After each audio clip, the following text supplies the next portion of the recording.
Hello, NBA fans. Daily news about the Los Angeles Lakers. I'm a fan of the Lakers show and I hope you'll subscribe to the channel and give it a like. Luka Doncic enjoys playing alongside great defenders and has stated that he greatly admires Pelicans defensive phenom Herb Jones. If the Lakers can come up with a trade deadline that suits the Pelicans, it would be a great deal because the Lakers would have top-notch defenders and the team would be ready to pursue their 18th title. Herb Jones is the exact player the Lakers need to take the final step toward contending. He's ready to get it right. Los Angeles Lakers superstar Luka Doncic recently told Jason Gay of the Wall Street Journal that Herb Jones and Marcus Smart are the defenders who have been his biggest headaches. It's a quote that offers intriguing insight into why Doncic recruited Marcus Smart to the Lakers. It's also confirmation of how badly the Lakers need to target Jones in trade conversations that would instantly resolve their biggest issue and solidify their status as contenders. Jones, 26, has spent the past 4 seasons establishing himself as one of the best on-ball defenders in the NBA.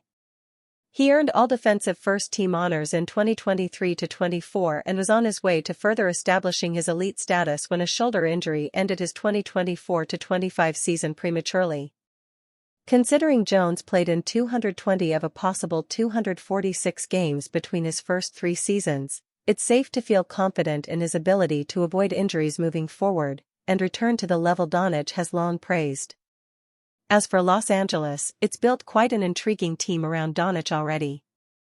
Unfortunately, the one area in which the Lakers must continue to search for ways to improve is at the point of attack on the defensive end of the floor.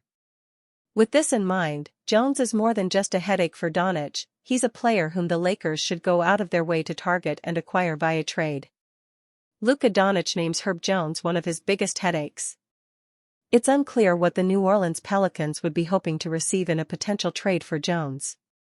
They've made it known that he's valued, however, by signing him to a 3-year, $67,580,892 extension that will commence in 2027-28. Jones will make $13,937,574 in 2025-26 and $14,898,786 in 2026-27 before seeing a significant increase in annual salary to a first-year figure of $20,858,300 in 2027-28. With this in mind, pursuing Jones must be coordinated with 2 simple facts in mind. For one, he's essentially entering the first season of a 4-year contract with a 5th-year player option, thus requiring the Lakers to be willing to commit to him on a long-term basis. The other factor that must be understood and emphasized is that the Pelicans view Jones as a key member of their team, meaning the Lakers will need to offer a considerable return for him. The question then becomes whether the Lakers would be willing to offer a package including some combination of Rui Hachimura, Dalton Knecht, Adou Thiero, and draft compensation, and if New Orleans would agree to such an offer if Los Angeles is willing to take back additional salary. Regardless of how it comes about, the Lakers should explore every possible avenue toward acquiring Jones. He not only has Doncic's respect, but he's a top-tier on-ball defender who's willing and able to guard multiple positions and is always up to the task of facing an opposing team's best scorer.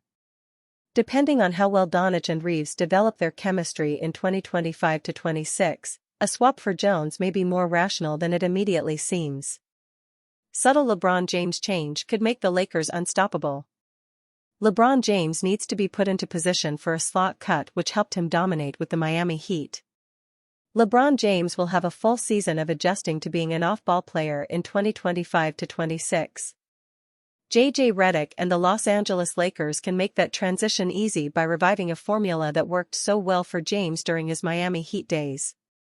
LeBron is certainly not at the level of athleticism that was once had at the peak of his powers with the Heat.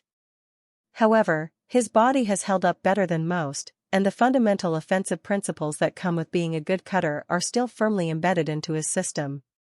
The Lakers came up in a discussion had by Zach Lowe and his guest Emo Dakhil on an episode of The Zach Lowe Show that highlighted teams needing a makeover on offense. Lowe's guest thought turning back the clock was the obvious solution to making the most out of the Lakers' personnel.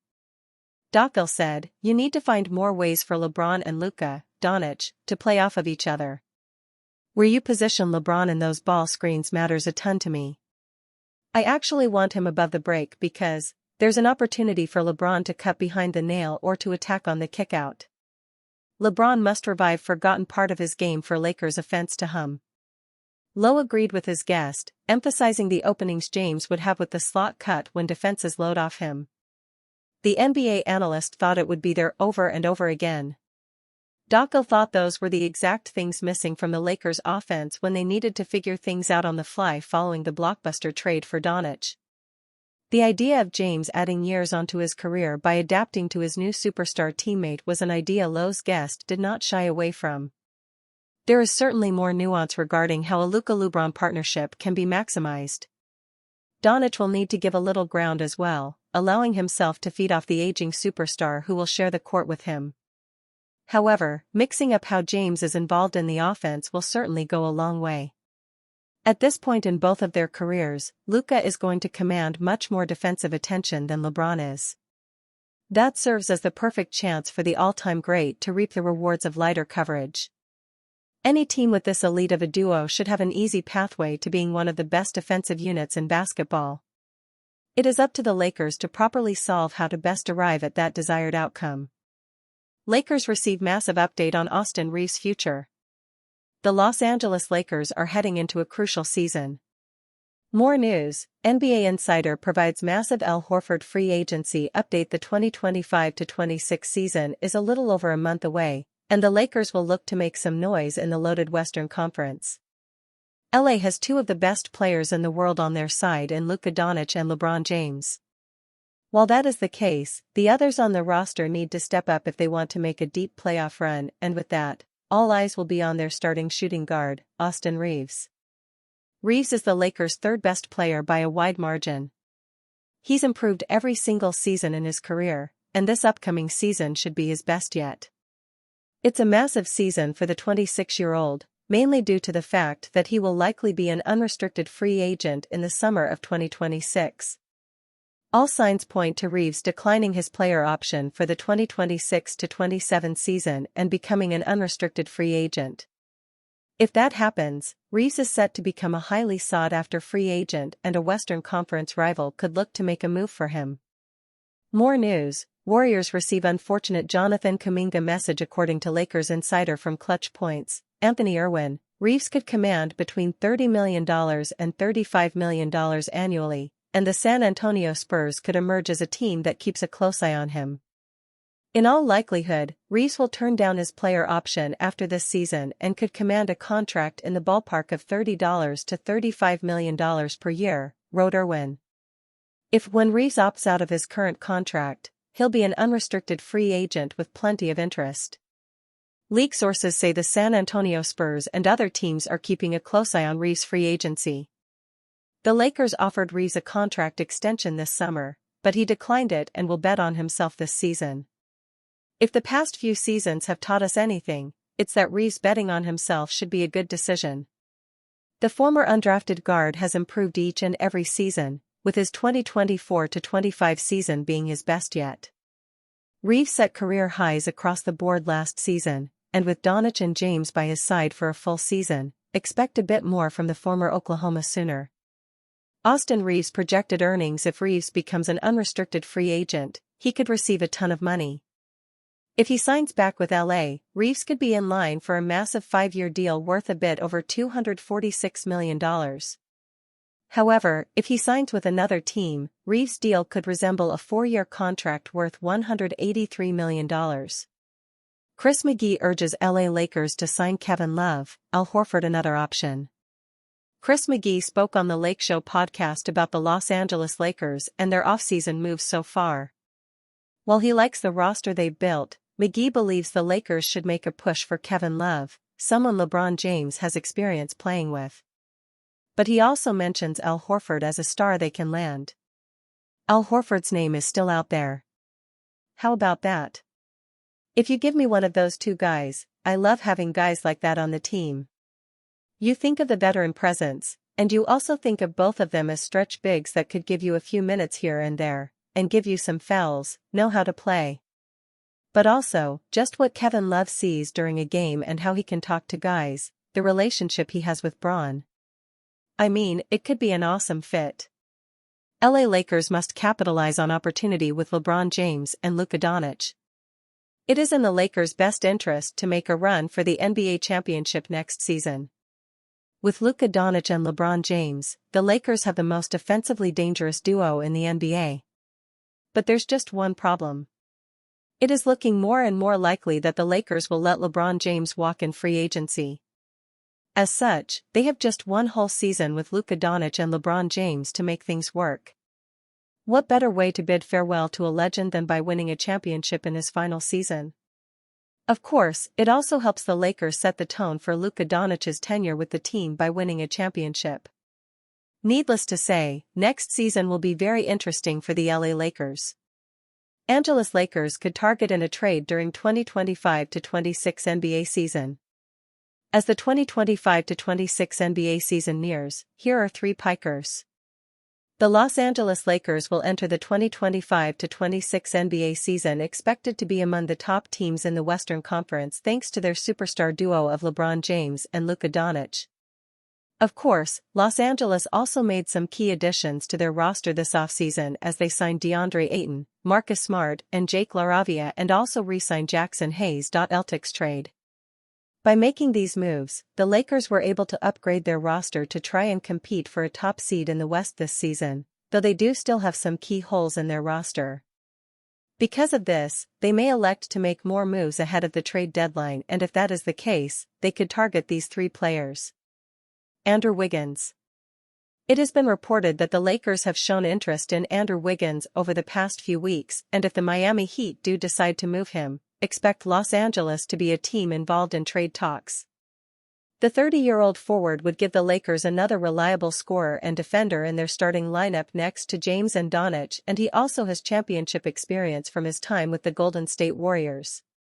Due to this, Los Angeles may view Wiggins as a player who could help them compete for a title this season, though the Heat would likely want a large trade package in return.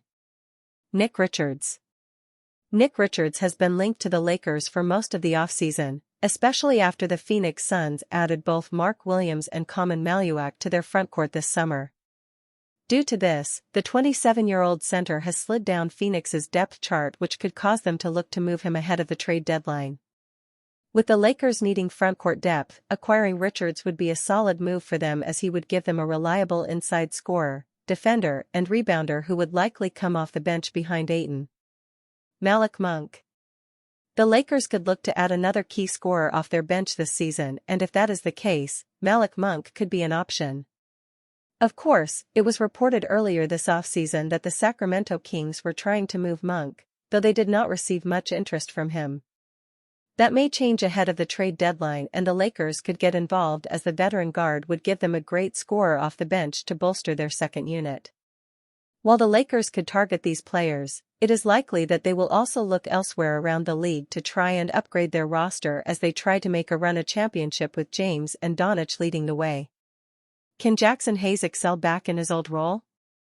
Now back on the role he was initially signed for, can Jackson Hayes exceed expectations once again? He Atlanta.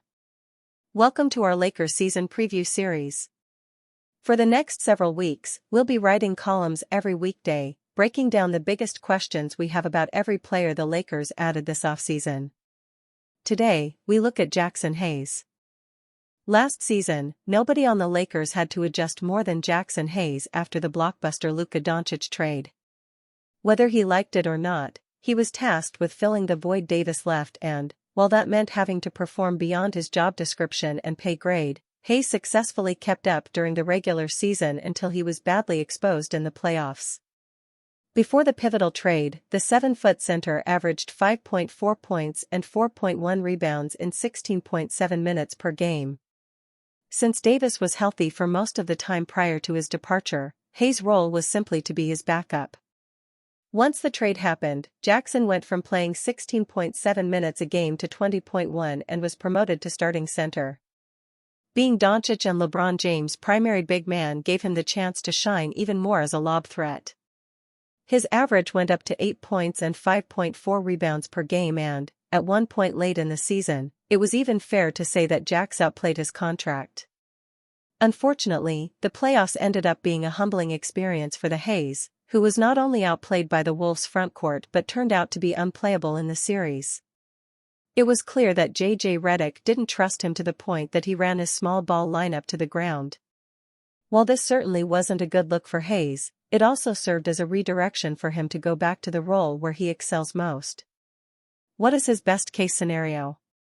The best-case scenario for Hayes is to be a serviceable backup to DeAndre Ayton and a reliable player off the bench. This is the role that feels just right for him because it fits his skill set and he's had the experience of doing it for 2 years now. In his second run with Doncic, James, and the core, Hayes should be more equipped to work around them, as it's every high-flying vertical big man's dream to play alongside two of the best passers in basketball. Given that Ayton's recent health record isn't exactly encouraging as well, it would be nice for Hayes to regain Redick's trust and answer the call when needed. It would also be ideal for the big man to stay healthy throughout the course of the season, because the last thing the Lakers want is to deal with a lack of manpower in the center position once again. Hopefully, Hayes shows some growth in his game as well, and now that he's in his third year in Los Angeles. What is his worst-case scenario? The worst-case scenario for Jax is if he finds himself buried on the bench again because he's out of the rotation. That would significantly hurt his reputation around the league and, worse, be a waste of a roster spot for the Lakers. This happening could also possibly ruin the relationship between both parties, which obviously won't benefit either of them. At worst, Hayes could be traded, since he also waived his no-trade clause when he signed a 1-year deal to return to the purple and gold this summer. What is his most likely role on the team? Hayes will be slotted back to the bench, as he's expected to be Ayton's backup, where he'll most likely be given 15 minutes per game on average.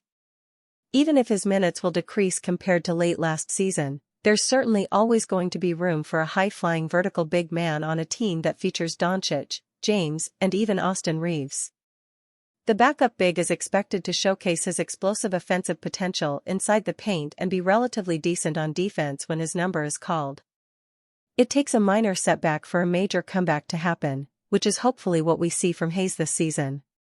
His third season with the Lakers can either go very well or very bad, and now that he's back on a role that he was initially signed for and even once outplayed, there's a good chance that he succeeds more than fails. How the Lakers bench could make or break their playoff push. The Lakers need their bench to show up big in the regular season to keep their stars rested for the playoffs. The Los Angeles Lakers need Luka Doncic and LeBron James to play great in the postseason if they stand any chance of winning another NBA championship this season. A big part of that star duo being able to shine in the playoffs is making sure they aren't overworked by playing too many regular season minutes. That's why head coach J.J. Redick will need to work hard to manage his bench during the rigors of a long 2025-26 regular season. The appropriate question is which bench players might be capable of giving the Lakers the most productive minutes. GM Rob Pelinka and his front office made several off-season moves to improve the options available to Redick and his staff on the second unit. Doncic and James are mortal locks to be in the starting five as long as they're healthy. Austin Reeves should occupy the other spot in the backcourt as a quality shooter and secondary playmaker. Rui Hachimura looks set to start at one of the forward spots.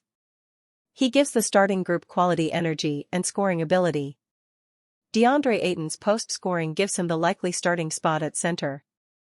The most likely candidates to lead the bench in minutes are an interesting combination of young players and veterans who need to prove they're still viable. The biggest name of the group is Marcus Smart, who should see a lot of minutes as the team's third guard. There are valid concerns over whether his body can hold up for a full regular season after missing serious game time over the past several seasons. Gabe Vincent came over in a nice free agent deal last year but struggled to make an impact over injury issues of his own. He should be ready to go for training camp, but trusting him to stay healthy for a full 82-game campaign is more of a hope than a plan.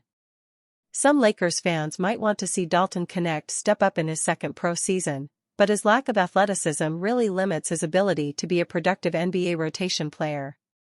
Shooting 37.6% from three isn't terrible for a rookie, but Knecht needs to improve that number if he wants his long-range bombing to keep him on the floor.